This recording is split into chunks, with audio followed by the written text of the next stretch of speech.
Hey there, if you're new to the channel, my name's Thad, and this is your Jesus journey. We are normally in the Word and teaching the Bible and helping people find and follow Jesus, but along the way, we like to sprinkle in some awesome adventures with friends and exploring some of God's amazing creation. And we just finished up 7 days in the boundary waters of Minnesota with some great friends. Hope you guys enjoy this video. Don't forget to like and subscribe and all that good stuff. 7 days. I'm out of breath. Ready? Go.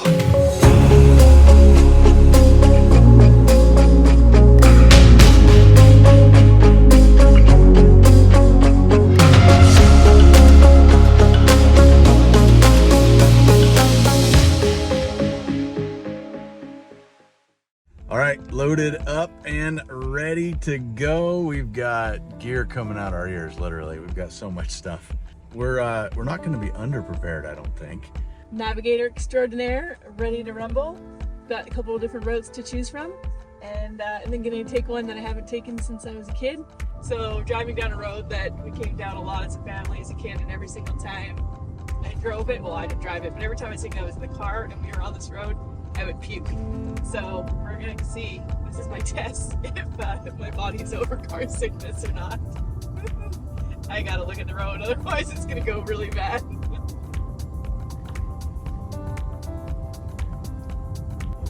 This isn't a good idea.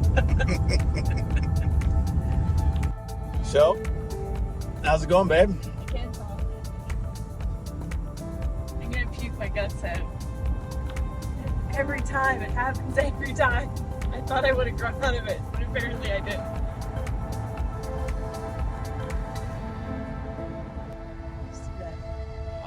Deep breath.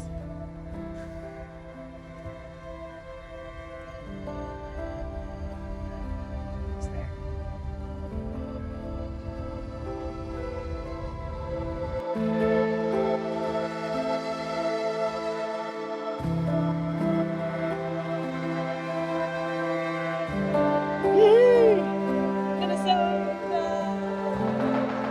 Back in the USA, babe. Something like that. All right, boundary waters, here we come. Where is it on the Minnesota map up there? Point to it. The top? Here we go. We're going somewhere up. Probably. Hold on. I don't know. Somewhere up. That's the boundary waters. Isn't It's that- the boundary of Minnesota and Ontario? There's lots of lakes, so we'll be paddling all along. Hard to believe all those walleye can fit in there. Such a small state. At the same time we were coming south down into Minnesota, our friends Bruce and Tammy were making their way all the way east from Idaho. Turns out our trip was a little bit better than theirs. Go to Minnesota, they said. Rent a canoe and go into the wilderness, they said. It'll be fun, they said. And the rain never let up the whole way out west. In fact, they brought it with them all the way to meet us at the lodge. We were so happy. Not. Welcome! All right. When you own a freeze dryer and you leave your wife in charge, We are ready to go to space, to the moon, 3 months! and back. Look at this ice cream sandwich. There's hummus more. for the girls, vegetables. I'm really excited about the hummus. Oh my goodness. We're gonna have to rent a third canoe. A food canoe. Food canoe. You have to say for yourself. I don't like to be hungry. I like food. All right, it is morning, day one of the official entry into the boundary waters. We slept in this luxurious bunkhouse circa 1971. Sleeping mats and pads also circa 1971. Morning. Morning. He's How- always filming just so We're how was your 1971 sleeping pad? Just wonderful. I had companionship all night long to keep me comfortable. I couldn't sleep on mine. Well, didn't just because we couldn't roll over and couldn't move. Oh, all Practice, right. practice for the tent. There was no melatonin, so I did the next best thing.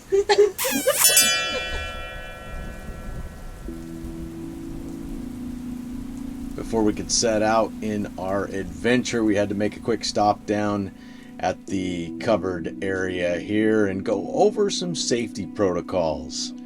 From there, it was a quick walk down into the lower office area where we went over some maps and got a little intel on where we should go and where we shouldn't go.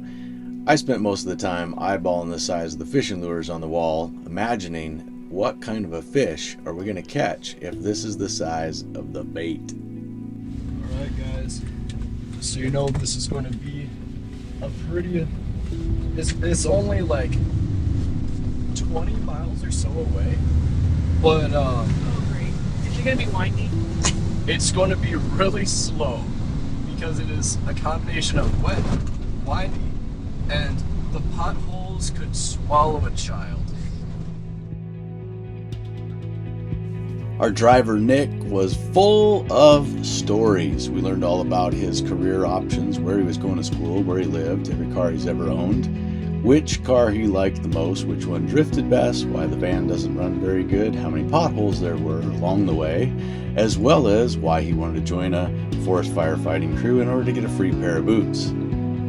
Just when you thought he was out of stories, he wasn't. And so it begins. Very first few feet that's packing in ridiculously heavy stuff. Woohoo!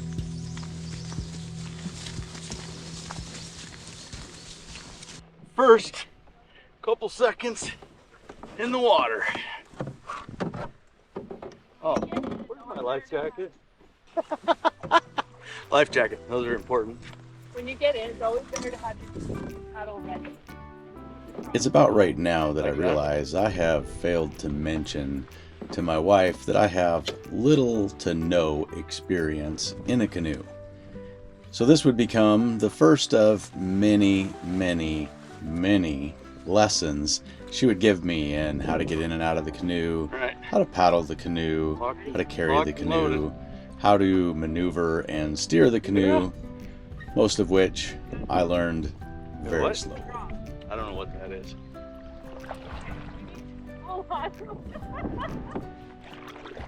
I married a paddling guru, which is really good because I am not a paddling guru. I am typically not a water sports person, and if I'm in a boat, I like to be in a much bigger boat that doesn't feel like I'm going to sink. I don't know how to paddle. He will. I was like, draw. He's like, what's that? I'm like, oh shoot. I didn't even bring a pencil. How am I supposed to draw? Okay, first lesson, draw. Draw is not a pen and paper. Draw has something to do with canoeing. To be determined.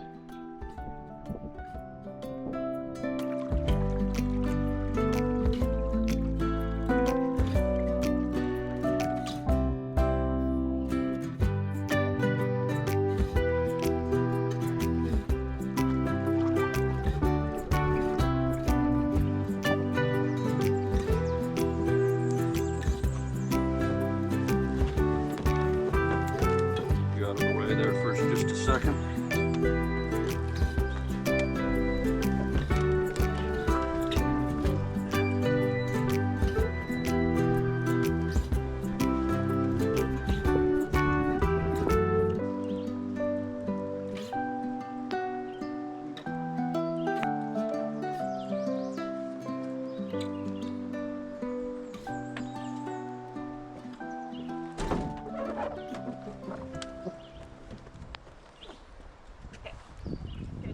This is about the point in the trip where I realized two things. First of all, most importantly, I realized I have an amazing wife. I already knew this, but watching her handle that canoe like a pro and take off down the trail left me with no doubts. The second thing I realized is I was told I was going on a canoe adventure, leisurely paddling through the wilderness, and about right now I'm recognizing I was actually invited to an exercise boot camp disguised as a trip in the woods. Struggling with a 120-pound canoe pack, trying to get it off of the ground. Watching it now, it's quite hilarious.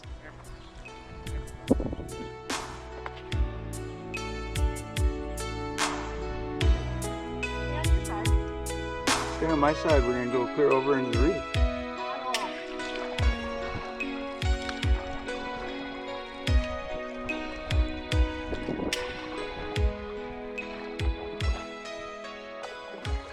What we need is video of the beers they're having a domestic over there. Uh-huh. We're just having some paddling discipleship going on here. What term is that? Fellowship? Heated fellowship. Just having a little heated fellowship.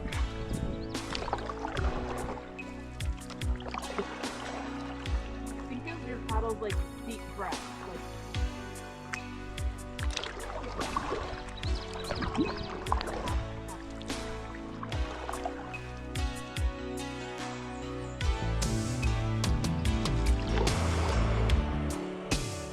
Day one rained all the way in, and eventually after more lakes and more portaging and more lakes and more portaging and more heated fellowship, we eventually made it to our first campground.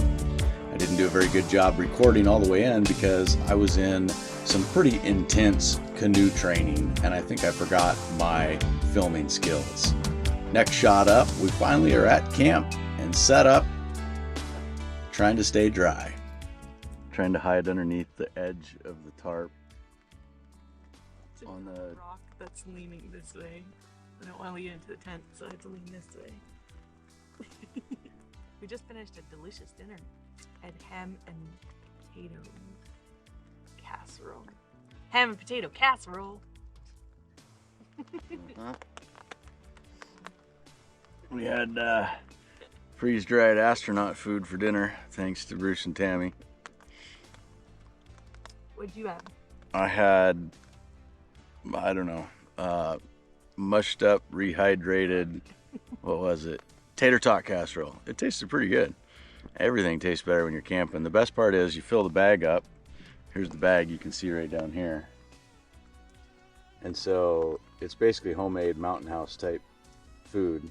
And you fill the bag up with boiling hot water, and then you get the equivalent of a hot water bottle to hang on to while you're waiting for it to kind of rehydrate and cool off. So that's very nice on a day like today. So that, and now we got a little French vanilla cappuccino, extra watery, but it's warm. And Kayla has, what do you have? Roasted dandelion root tea. I've never had it before, but I saw a bag at breakfast, and so I'm curious.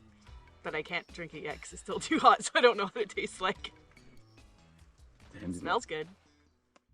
Yeah. Whew. All right, well, day one, we made it to our first camp, and you can just take a look over here. This pretty much sums it up right there. Multiple layers of rain protection, cooling water everywhere, trenching, trying to do everything we can to make every drop of water go away from the tent with the not the most ideal tent sites, but it is what it is. So, and it was all Bruce's idea. Well, I started off not knowing how to row a canoe. I'm an expert at that now. You don't row a canoe, you paddle a canoe. Exactly. And you did, we learned you didn't know how to hold the paddle or what any of the strokes were. Different strokes for different folks. That's what I always learned. Correction, I learned how to paddle a canoe. Apparently you row a boat, you paddle a canoe. Yes.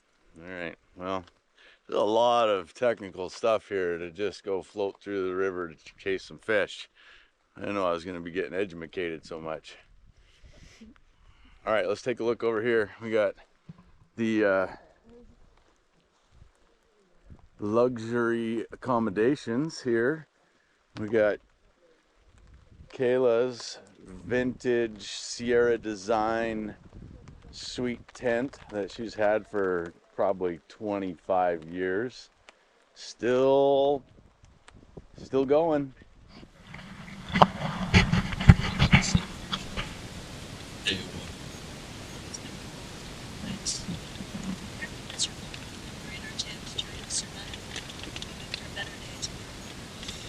That's an understatement. It absolutely is miserable. Cold, windy, rainy, but we're in camp. Just got done with dinner. House meals. And Kayla have presented to their tent as well. It's early, so it's going to be long now. Talk to you more. With a break in the clouds, we got just enough time to catch a beautiful sunset. Watching the sun go down right behind the island and the shore of the lake surrounding us was a nice change to a pretty tough first day going into camp. Eventually, we were able to snap some beautiful pictures that certainly paint a different picture than the day we had.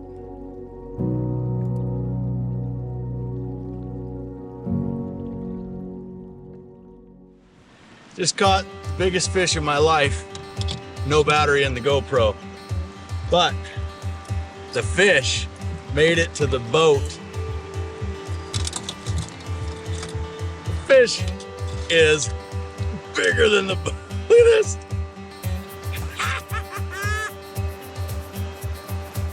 Big old fat northern pike that's gonna be dinner. Biggest fish I ever caught in my life besides a salmon or a steelhead.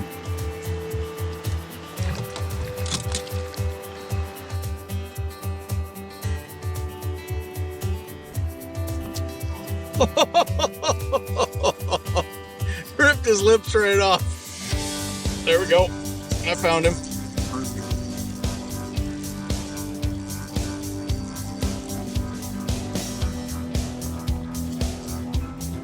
Decent. Yep.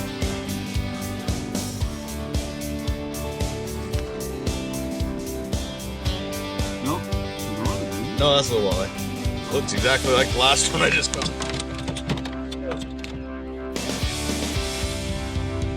You're on, fish on. Nice.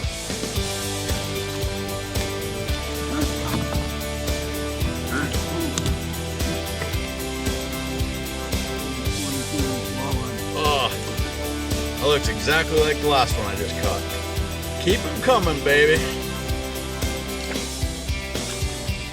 We're currently throwing beautiful walleye back because we have enough pike to feed all of us 4 times over at the moment. So, and we're kind of committed to the pike because that big dog is going home with me. Not home, but going back to camp to show the girls. That is pretty cool.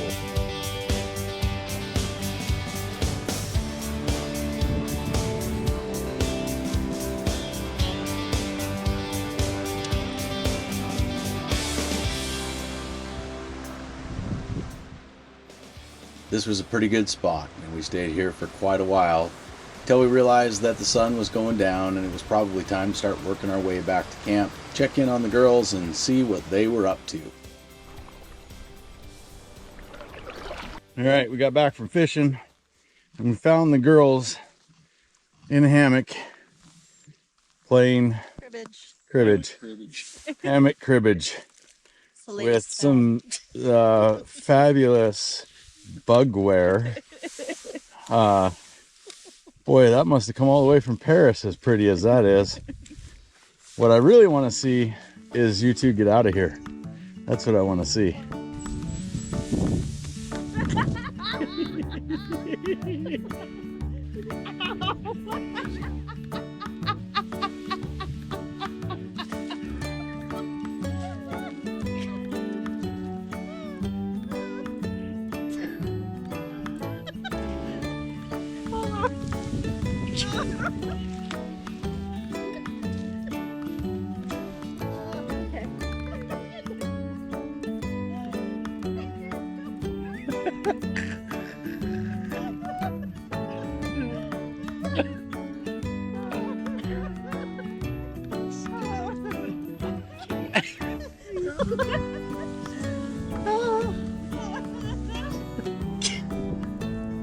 I would help you, but this is way more fun.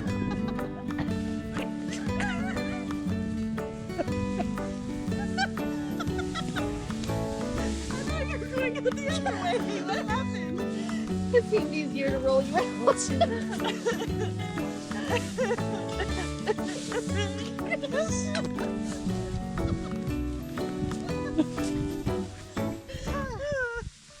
Okay. We're good. That's quite the catch, babe. Thanks for feeding us dinner. This was so much fun.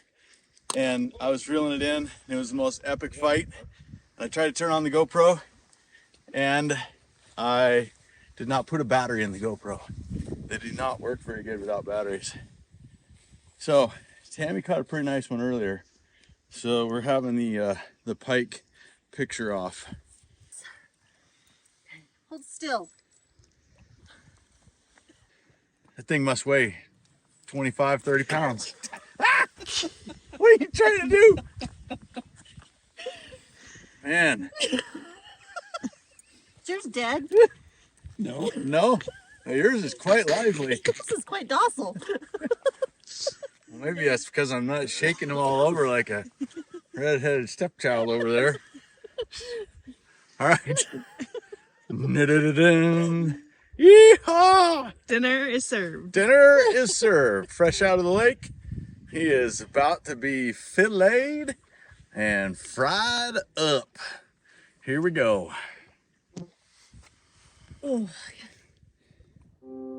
There's a certain magic that unfolds when you venture deep into the wild with your closest friends. The hours spent planning, the cramped car rides, the struggle to set up camp, all of it fades away the moment you step into that raw, untamed beauty. It's like leaving all your worries back at the trailhead. We share stories about the day's adventure, and our sense of connection deepens. And then there's the fire, the warmth pulling us closer, illuminating the laughter that still dances on the wind. That simple act of lighting a flame, it triggers a shift, a feeling that goes beyond a weekend getaway. We talk about the fish we caught, and the fire crackles in the background as we cook, and the air's thick with the scent of wood smoke and pine, and sunbeams filtering through the trees overhead. Every shared glance, every joke that echoes through the trees, it's a brushstroke on a canvas of memories.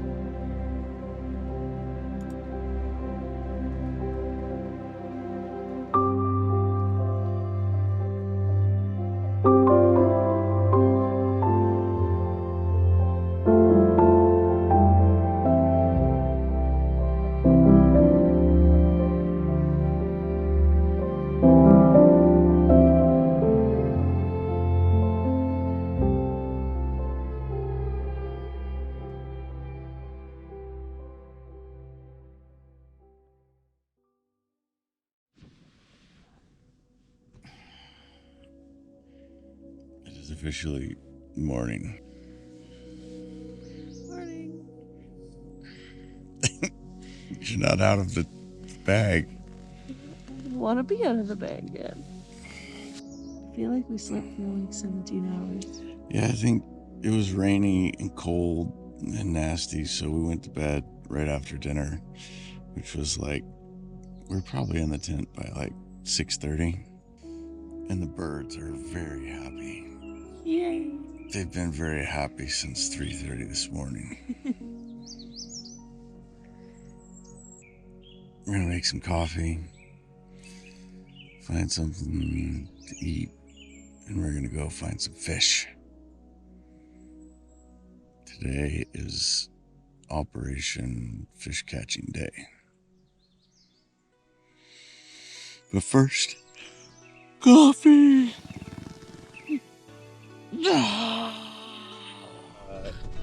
People that don't go camping, they often ask us, what do you do when you get there? Like, you pack all that stuff up and you carry everything into your spot, and then what? This is it, right here. We're watching, today we're watching a whole mini-series, documentary on the life and times at Four Town Lake. We just watched a rare blackbird with a red crest that he had carefully camouflaged under black feathers. He looked a bit like a regular blackbird you would see anywhere in the world, but with my keen eye and sense of observation, I was able to discern that it was a rare New Zealand red-flecked chested black flickermonger, and there's only been 2 of them ever sighted in the world, and this is the kind of things you get to see when you go camping. He's making up stories already. It takes a day or 2 for him to detox from regular life, and then he kind of calms down a bit. All right, this is it. Four Town Lake TV.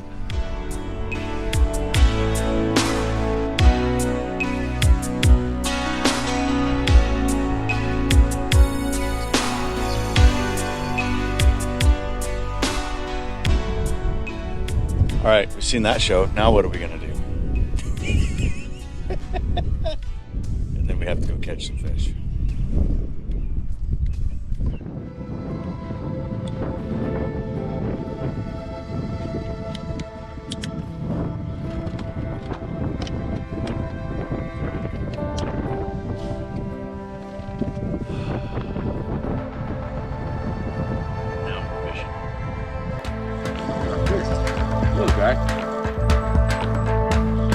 Fish on!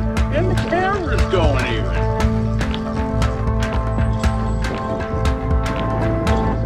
Ready? Okay, just hold still. There's a fish coming.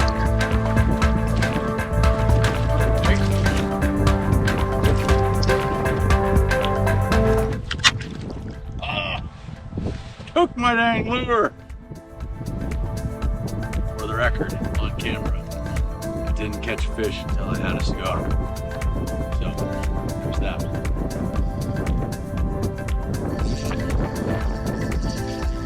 Yep. Cracked a little light.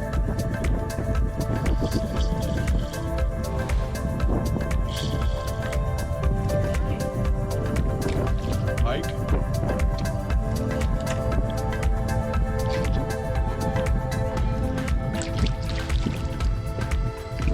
In the boat. Pike. There's one. Nope. Snag.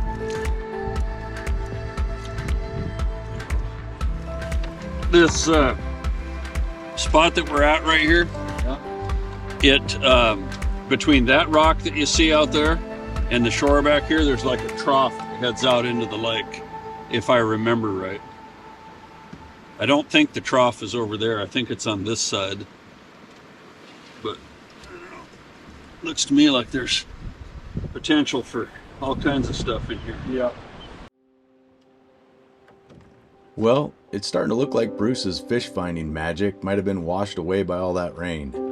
This spot was hot for a bit, but the longer we hung around here, the quieter it got. And like any seasoned angler, when one lure stops working, it's time to dig through that little tackle box for a fresh option. But not even a new presentation could coax these fish out.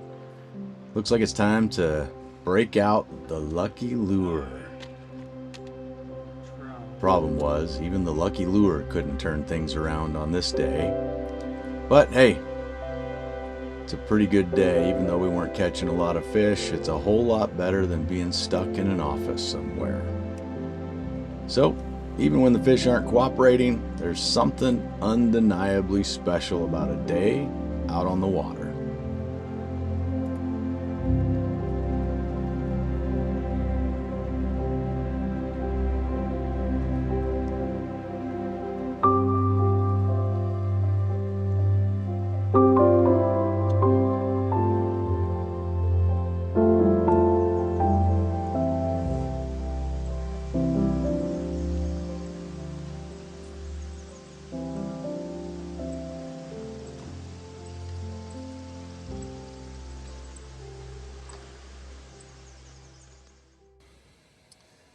Alright, morning.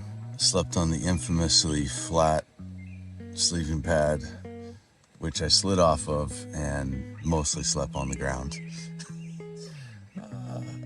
when I did sleep, which was few and far between. Alright, packing up. Now we're going further up north, 2 more lakes up. A couple more portages and a couple more lakes to another cool campground. But the wind is whipping today, and supposedly we got rain on the way. So. Well, it's very windy. It is not great weather, but fortunately the wind is blowing that way. That is the way we need to paddle. So it's going to be helping push us right down to the other end of the lake. We got rain on the way. So, stop videoing, start packing.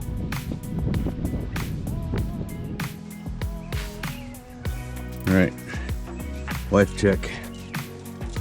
How you doing, babe? Doing good. Packing it all up. Getting ready to move. Roll stuff, roll stuff, roll stuff, roll. Stuff. Thanks to my wife's amazing packing skills, we actually fit all of that in 1 canoe pack and 1 backpack.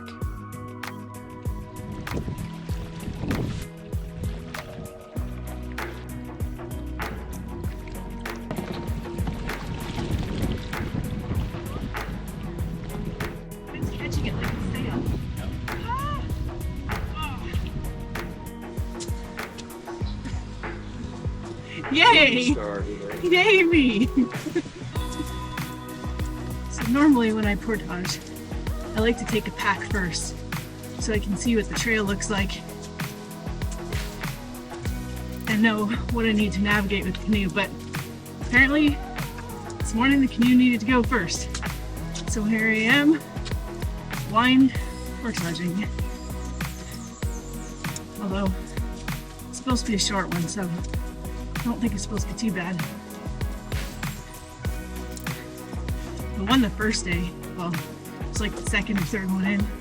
It's like climbing a mountain with a canoe on your shoulders. It's quite interesting, up and down, slippery wet rock. That one would have been fun to film. This is where you start making up songs. But luckily for you, I see the other lake, so you don't have to listen to my made up songs. Alright, I'm gonna put it down here.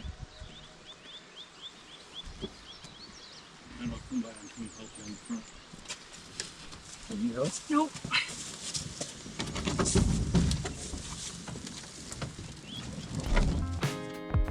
Ever felt the desperate urge to impress your friends with outdoorsy accomplishments, but, you know, with minimal actual effort? Then boy, oh boy, have I got the adventure for you. Canoe camping across multiple lakes. Sure, it's basically paddling a glorified bathtub across the water, but hey, there's more. Because in between those stretches of luxurious water and paddling lies a truly thrilling activity. It's known as the portage.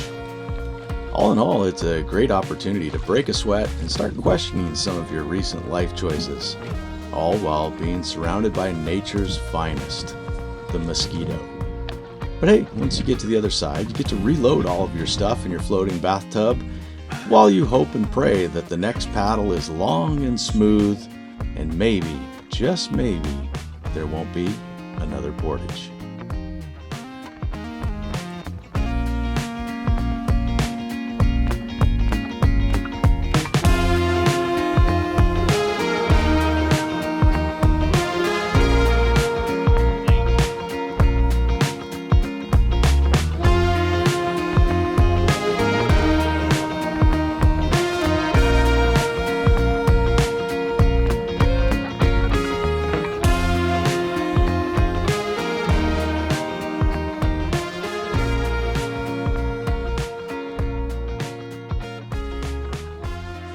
Here we are, living the dream.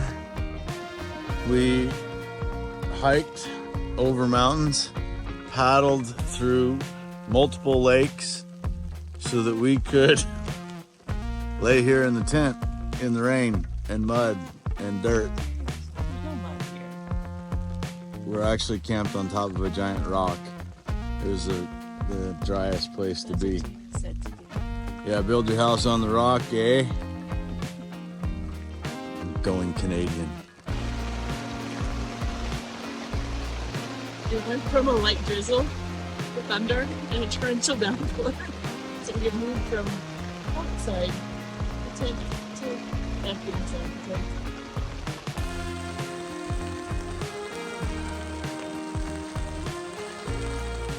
Well, eventually the rain let up and the weather cooperated a little. Just enough for us to try catching some fish from shore before we called this day a wrap.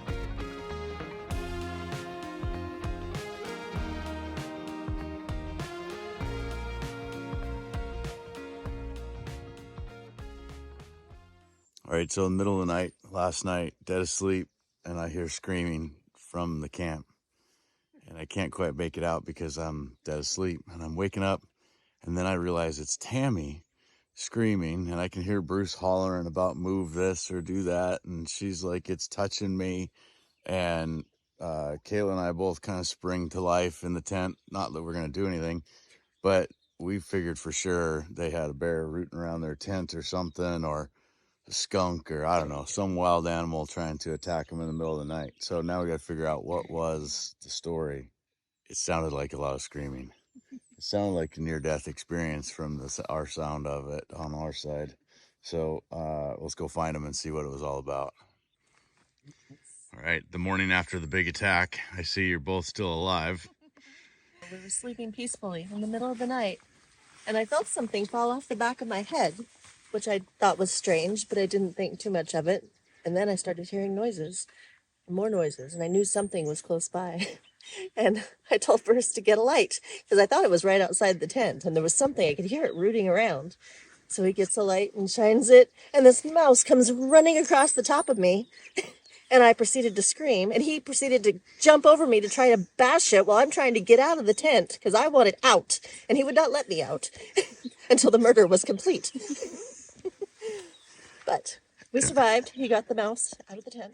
It must have been a heck of a mouse. I think from the sounds of it, you chased it around the tent about 6 times. Well, you know, I put my great guns to work trying to assassinate this mouse, but I realized I was punching it into an air mattress. It's horrible. It was just bouncing.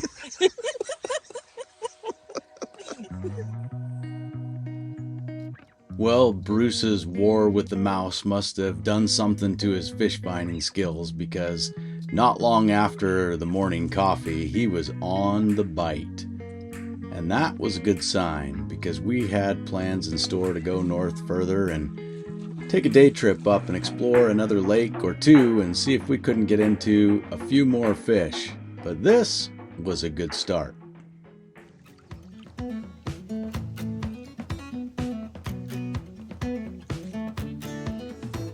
This is an example of how not to portage a canoe. Definitely my idea.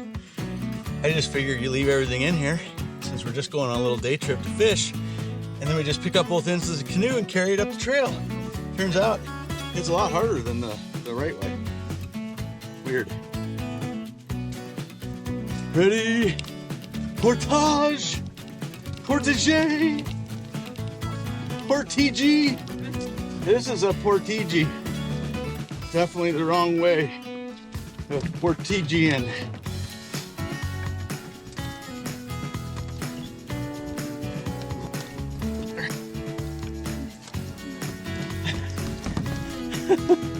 Whose idea was this? It was terrible.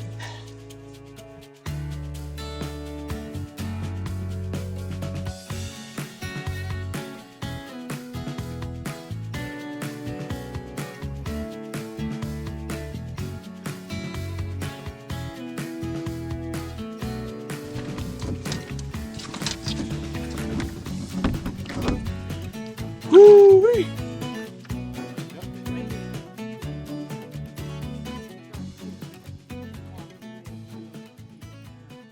Look, a fish. There's a fish on my hook. Okay, I believe you. And he's not a pike. It's a walleye. Yeah, I got a walleye. We gotta get in the boat now. How? Bring it up here.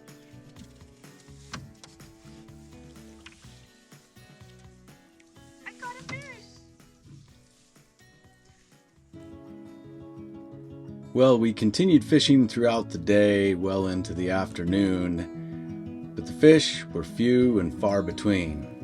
The turtles, however, seemed to be plentiful, so we thoroughly enjoyed cruising around and checking out these beautiful little creatures, soaking up a little bit of sunshine.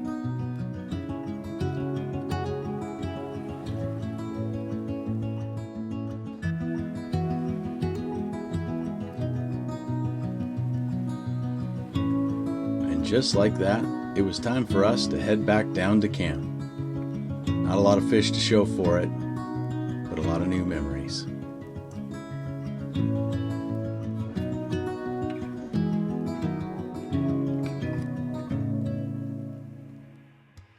We're in our home lake, as it were. This is Fairy Lake, and we just finished our last portage of our little day trip heading back to camp.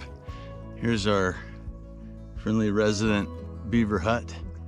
He's been out to visit us quite a bit and slapping his tail and letting us know who's boss. This is the view from the front seat of the canoe. This is what we call canoe view. Not too shabby, huh?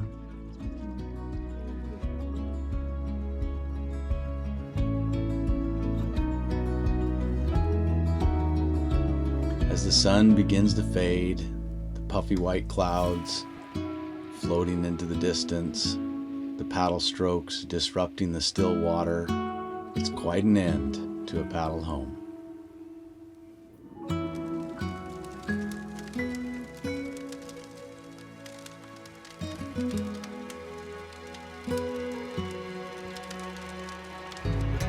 This breathtaking beauty echoes the words of the psalmist.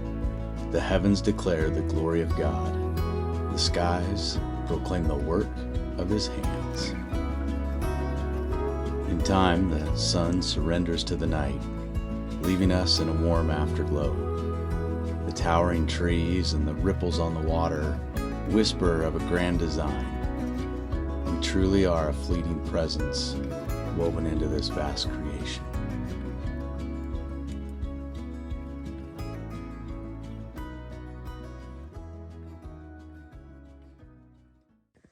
So, in between the tent screen and the rainfly, on the little thing right there, I'm laying here going, is that a giant bug? Well, yes it is. It's a bug. I saw one earlier, and they're fascinating looking, but they're huge. They're like, his legs would probably be, I don't know, a couple inch in diameter if you kind of spread out. But he's hanging out right. He's not in the tent, but he's in between the tent and the rainfly. Well, that morning as we made our way to the fire pit, we quickly realized there were many of these hard-sided bugs attached to the rocks all around the fire pit. And it turns out that these weren't aliens, but actually dragonflies in disguise. We got to watch an amazing real-life metamorphosis taking place like a sci-fi movie in slow motion right before our eyes. The armored shells would start to crack, and then these awkward creatures begin to, well, extend and stretch and grow into what would become a dragonfly.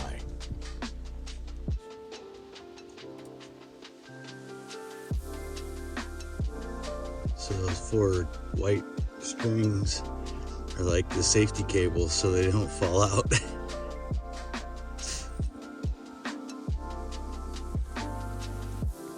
Spend enough time in nature and all of a sudden things get really interesting.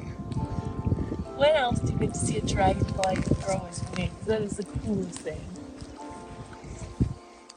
Kayla's watching Dragonfly TV, apparently watching a dragonfly grow its wings for the first time. They're unfolding before her eyes.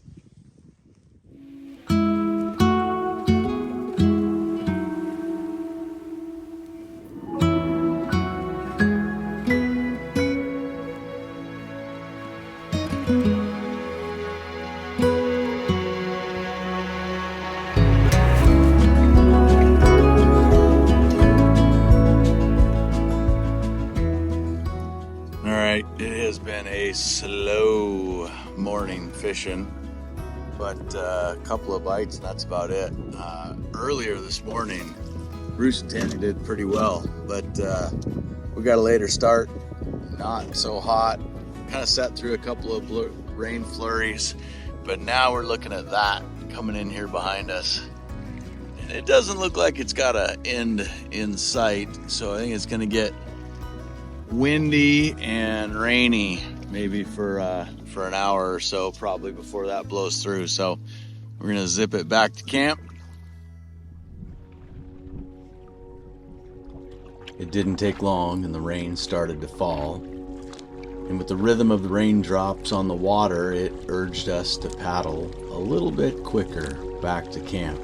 But then as we got nearer to the shore, the blue sky was fighting for its freedom, and in a moment we were about to see some of the most amazing rainbows and reflections that we've ever seen anywhere.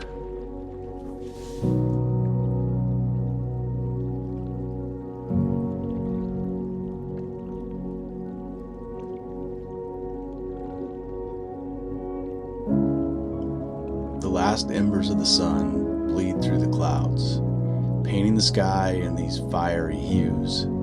It's as if the heavens themselves are ablaze. A really spectacular send-off to our final night here in the Boundary Waters. The orange bleeds into the pinks and purples, and we watch a mesmerizing dance of color reflected on the still water.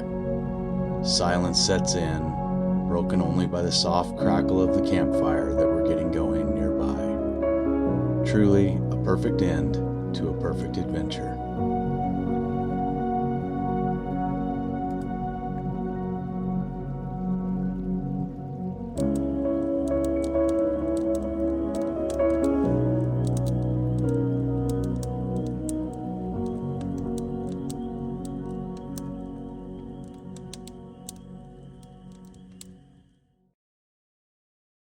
What do we got going on here, babe? Emptying of the tent and packing up the packs. It looks like a disaster, but we have a method and it's beautiful and it'll be very organized in 5 minutes.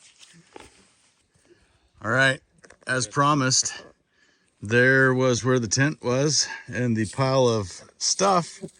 There's Kayla's life jacket.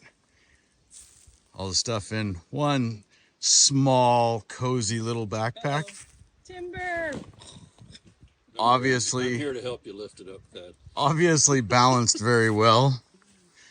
And everything else, Only weighs 25 pounds. per cubic foot. Yeah, both of these are a 2-person lift to get them up onto somebody's back. And then it is groaning and gnashing of teeth to get it to the next side of the portage. That's okay. I don't think we need the camera rolling for this. Somehow the seats got put in backwards. And Doesn't work well. it doesn't work very good. Take 2.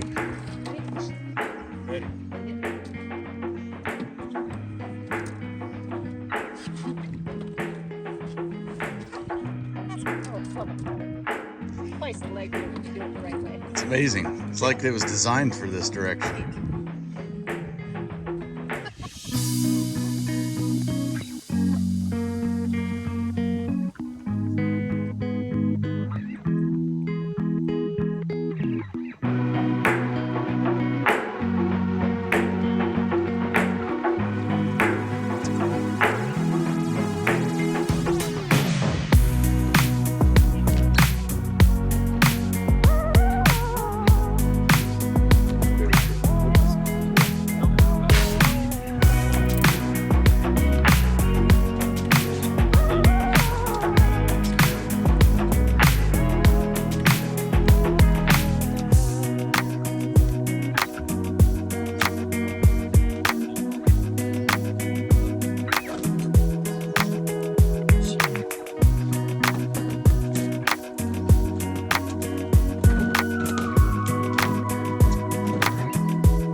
That was very graceful. I know. It's our roll. Whoa! Speaking of roll. So happy you're recording that.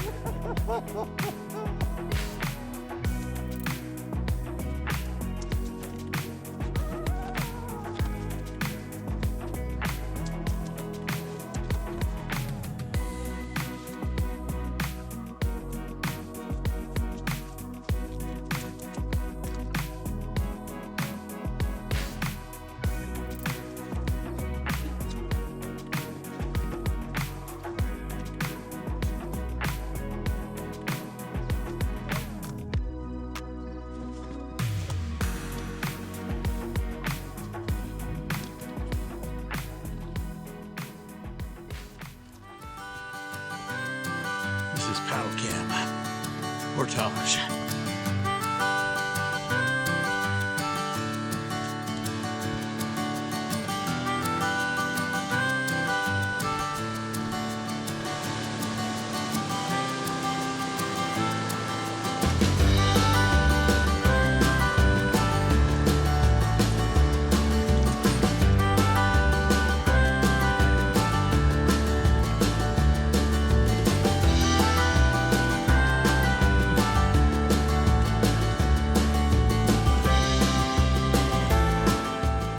Yep, the bad part is I'm gonna do all that work, get in here, and go across to the shore where the people are walking down on the other side. A whole 100 yards of canoeing to take out and do it all again.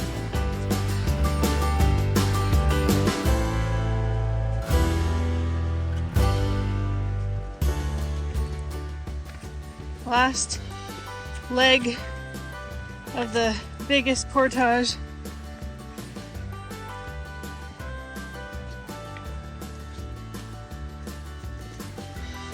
The way I smell is any indication of the calories being burned. Yeah, you're rank. You've almost made it. We're almost there.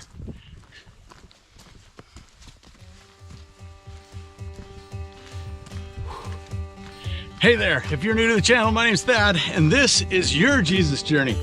We are normally in the Word and teaching the Bible and helping people find and follow Jesus, but along the way, we like to sprinkle in some awesome adventures with friends and exploring some of God's amazing creation. And we just finished up 7 days in the boundary waters of Minnesota with some great friends. Hope you guys enjoy this video. Don't forget to like and subscribe and all that good stuff. 7 days. I'm out of breath. Ready? Go.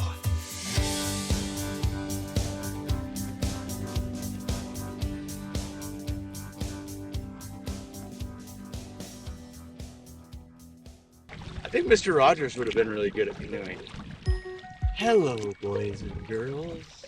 Today, we're going to practice going very slow. We're going to practice gentle paddling. It's very gentle because the water, friends, is fragile. And we could break the surface of the water, and if the water gets broken, then all the fish will die. So, boys and girls, we're going to be very gentle. We're going to stroke the water like we would pet our friend Mr. Cat. Oh, Mr. Cat purrs. Here we go. Pet the water. It's one of the finer ways to enjoy nature. You go out into the most beautiful scenery you've ever seen, and then you put window screens on every view so that it's just slightly blurry. My services are needed. Dun, dun, dun. Here I come to the rescue.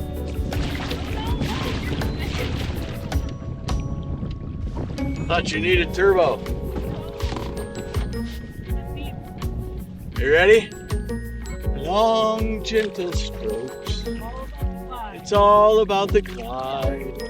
In order to canoe properly, you have to be a Zen master of the slowest kind.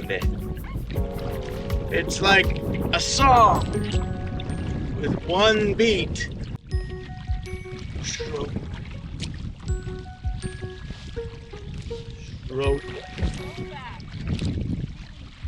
Stroke. Stroke.